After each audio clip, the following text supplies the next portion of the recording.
Hello friends, in the last video we have covered question number 12 up to question number 12 of the chapter number 1 French Revolution class 9 NCERT. So if you have not watched that video you can get the link in the description box. So let's begin the video. What landmark decisions were taken by the National Assembly led by the third states on 4th August 1789?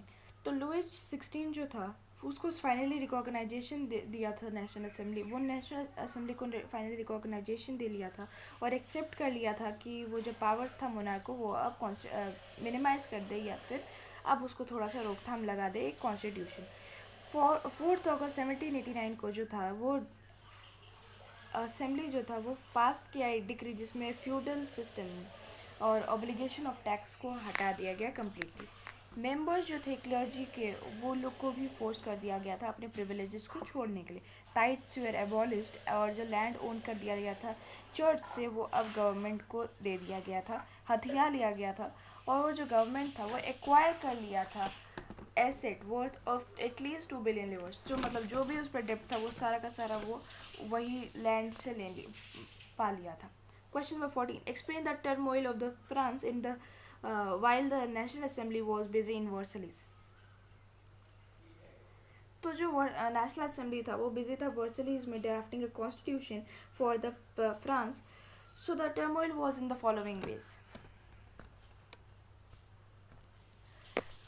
जो saviour winter पड़ा था जो कि एक bad harvest में result किया वो price of bread को राइज कर दिया। सिचुएशन जो था वो और भी ज़्यादा गंदा हो चुका था बेकर्स के लिए और जो सप्लायर्स थे उसके लिए।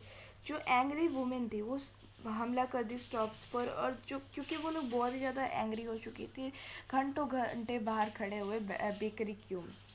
जो थे वो लोग वुमेन जो थी वो नंबर ऑफ गवर्नमेंट बिल्डिंग्स को तोड़ दी आर्म्स के सर्च में क्योंकि उन लोगों को भूख लगा था पर उन लोग के लिए खाने के लिए कुछ नहीं था और ये बहुत ही ज़्यादा दिनों से देखा जा रहा था। वो लोग बैस्टाइल को भी तोड़ती 14 जुलाई 1789 को। जो आर्मी था वो उसको ऑर्डर कर दिया था किंग जिस सिटी में वो आगे बढ़े लोगों को रोकने के लिए, पर ये रूमर्स फैल गया कि वो अब सून ऑर्डर कर देगा लोगों को मारने के लिए, जिसके वजह से जो थे हज़ारों लोग एक साथ गैदर हो गए और डिसाइड किए कि वो पीपल मिलिशिया फॉर्म करेंगे। क्वेश्चन नंबर 15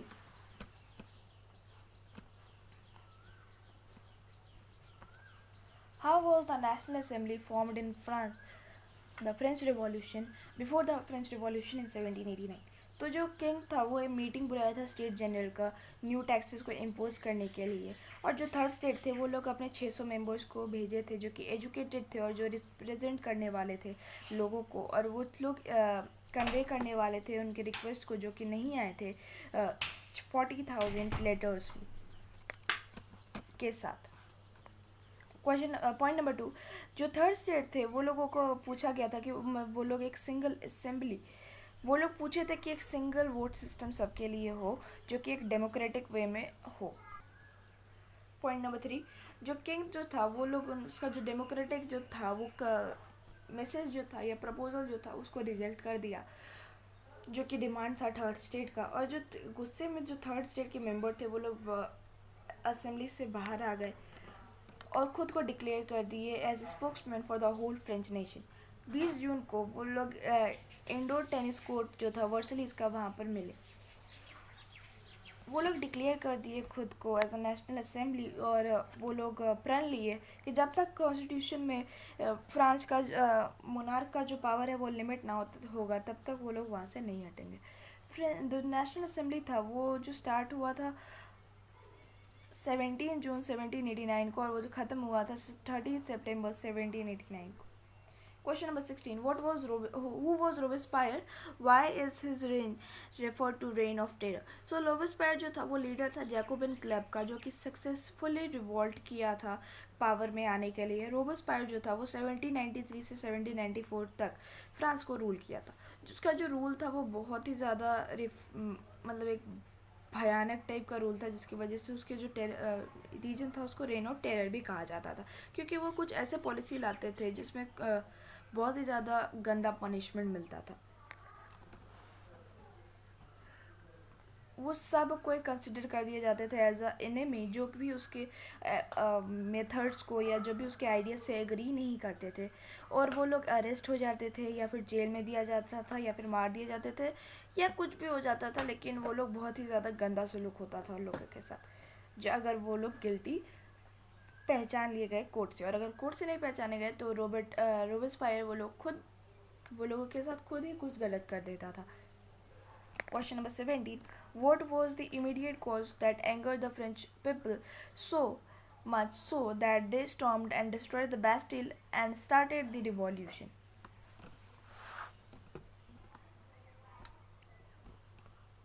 जो नेशनल असेंबली था वो बिजी था वर्सलीज में एक कॉन्स्टिट्यूशन को ड्राफ्ट करने में, जो कि लिमिट करता मोनार्क का पावर को। और मतलब दूसरे तरफ से ये देखा जा रहा था कि लोगों को बहुत ही ज़्यादा दिक्कत हो रही थी। जो किंग था वो कुछ भी नहीं कर रहा था उन लोगों के प्रॉब्लम के साथ। मीनवाइल जो विंटर था वो और भी ज़्यादा लोगों को गुस्सा दिला दिया, क्योंकि हार्वेस्ट बहुत ही ज़्यादा गंदा हो चुका था। और जो विंटर था वो एक बैड हार्वेस्ट में रिजल्ट किया, जिसकी वजह से जो प्राइस था ब्रेड का वो रोज़ कर दिया, जो कि एक स्टेपल डाइट था मेजॉरिटी ऑफ पीपल का। बेकर्स जो थे वहाँ के वो बहुत ही ज़्यादा कुछ ही नहीं कर पा रहे थे वो लोग, और जो सप्लायर्स थे वो लोग स्टॉक पे स्टॉक अपने दुकान पे रखाए जा रहे थे, क्योंकि जब डिमांड बढ़ेगा तो वो लोग अगर ज़्यादा प्राइस भी डिमांड करें तो वो मिलेगा उनको, क्योंकि जब भूख लगता है तो वो सब कुछ करने के लिए तैयार होते हैं। तो लोग जो थे वो लोग लंबे क्यू में घंटों घंटे खड़े रहते थे, जिसकी वजह से एक दिन मूवमेंट को बहुत ही ज़्यादा गुस्सा आ गया, और वो लोगों ने ये जो भी वहाँ के शॉप्स थे उसको डिस्ट्रॉय कर दिया, तोड़ दिया। जो सेम टाइम पे था, जो किंग था वो ऑर्डर कर दिया मूव करने के लिए ट्रूप्स को पेरिस में 14 जुलाई 1789 को, जो कि जो क्राउड थे उसको और ही ज़्यादा गुस्सा दिला दिया, और वो लोग बैस्टाइल में वो जो बैस्टाइल था प्रिजन को वो लोग खुद तोड़ दिए, जो कि एक despotic power of the king show करता था। So this was the start of the French revolution. Question number 18. What were the achievement of Robespierre government? तो लॉज जो थे वो इशू कर दिए थे मैक्सिमम सेलिंग प्राइस में वेजेस पर। पीजेंट्स जो थे उनको फोर्स कर दिया गया था वो कि वो अपने जो ग्रेन है वो सिटीज़ में या फिर बाहर में फिक्स प्राइस में ट्रांसपोर्ट करे, और उनका जो प्राइस था वो भी फिक्स था। कंजम्पशन तक जो था वाइट फ्लोर का वो रेस्ट्रिक्ट कर दिया गया था रीजन से, और सबको यही कहा गया था वो कि वो एक इक्वालिटी ब्रेड खाए जो कि होल व्हीट से बना हुआ होता था। मीट और ब्रेड जो था वो रैशनलाइज्ड कर दिया गया था। इक्वालिटी नॉर्म्स जो थे वो इंट्रोड्यूस कर दिए गए थे मोड्स ऑफ स्पीच में और एड्रेस में। जो ट्रेडिशनल मॉस्योर था सर और मैडम, उसको सेटोयन से रिप्लेस कर दिया गया था। साइटोयन एंड साइटोयोनी से रिप्लेस कर दिया गया था सिटीजन्स में। चर्चेज जो थे वो बंद कर लिए गए थे और वो लोग को बैरक्स एंड ऑफिसेज में कन्वर्ट कर दिया गया था। Question number 19. What do you mean by the directory? Why was it remove from France? So directory जो था वो एक 5 लोगों का कमेटी था जो कि गवर्न करता फ्रांस को, जहाँ पर पॉलिटिकल पावर जो था वो पास किया गया था वेल्दियर मिडिल क्लास के हैंड में। वो जो था वो सेफ गार्ड करने के लिए बना था कि जो वो पावर है एक के हाथ में ना बदले बल्कि सभी के लोगों के पास जाए, वो जो कि जैकोबिन्स के अंदर ही हुआ था।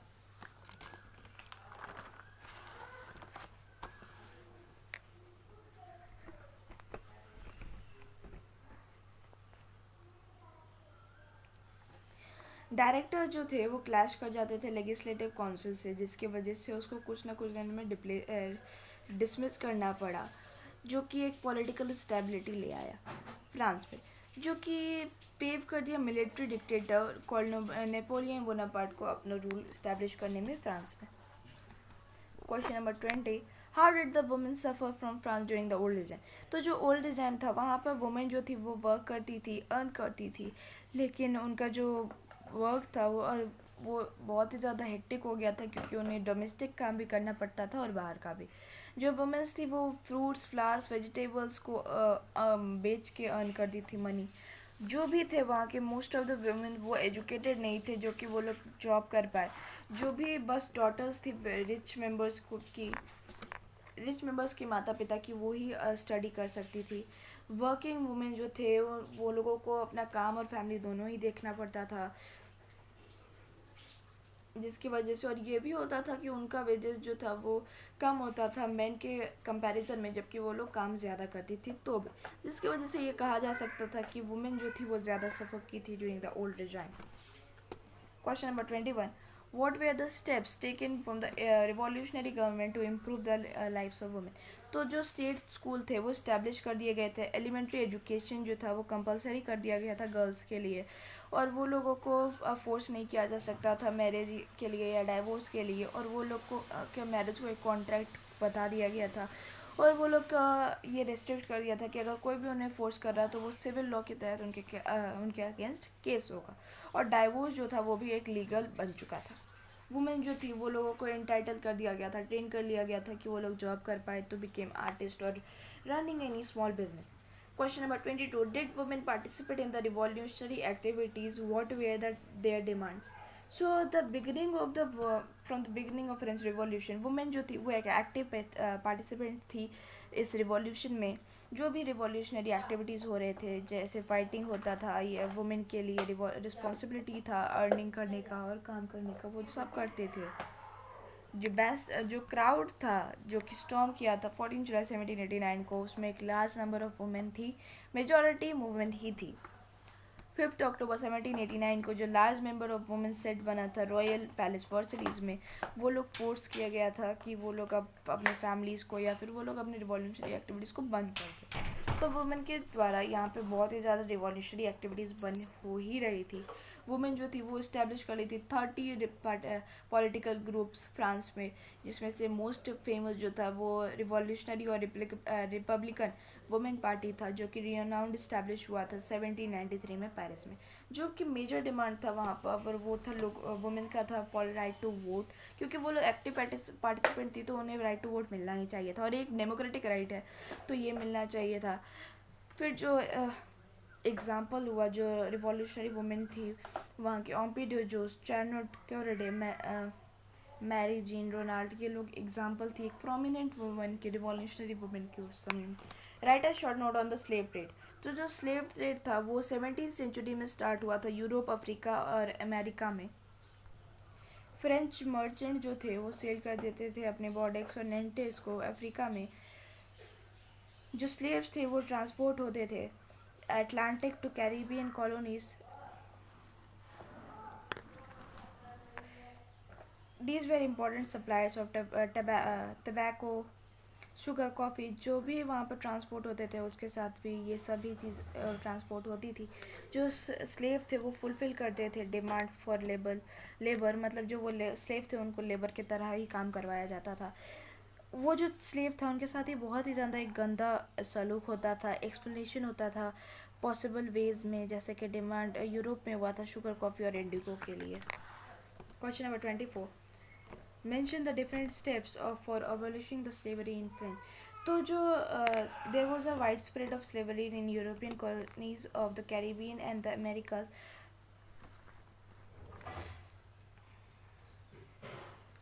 17th सेंचुरी में ऐसा देखा जा रहा था कि लोग अब आवाज़ उठाने लगे थे। जो नेशनल असेंबली था वो डिबेट किया था बहुत ही लंबे समय तक, लेकिन इसको कोई एबॉलिश नहीं हो पाया था फ्रेंच सोसाइटी के में, और फ्रेंच सोसाइटी में वो एक फियर ले आया था अपोजिशन के लिए कि बिजनेसमैन के लिए, ताकि वो डिपेंड हो सके स्लेव पर। एबोलिशन जो था स्लेवरी का वो मोस्ट रिवॉल्यूशनरी एक्टिविटी था जैकोबिन का। नेशनल कन्वेंशन पास कर दिया गया था 1794 में, जिसमें फ्री स्लेव्स ऑफ फ्रेंच को बोला गया था, लेकिन वो एक टेम्परेरी था क्योंकि वो रेट रिड्यूस कर दिया गया था नेपोलियंस में द्वारा इन 1882 को। सो 1848 में after a long year of war the revolt, the slavery was finally abolished. So that's the end of today's video, friends. I hope you liked this video. If you have not watched part number 1 of this chapter, you should definitely go in the description box and check it out. Thank you for watching this video till the end. Please share this video with your friends as much as you can. Thank you.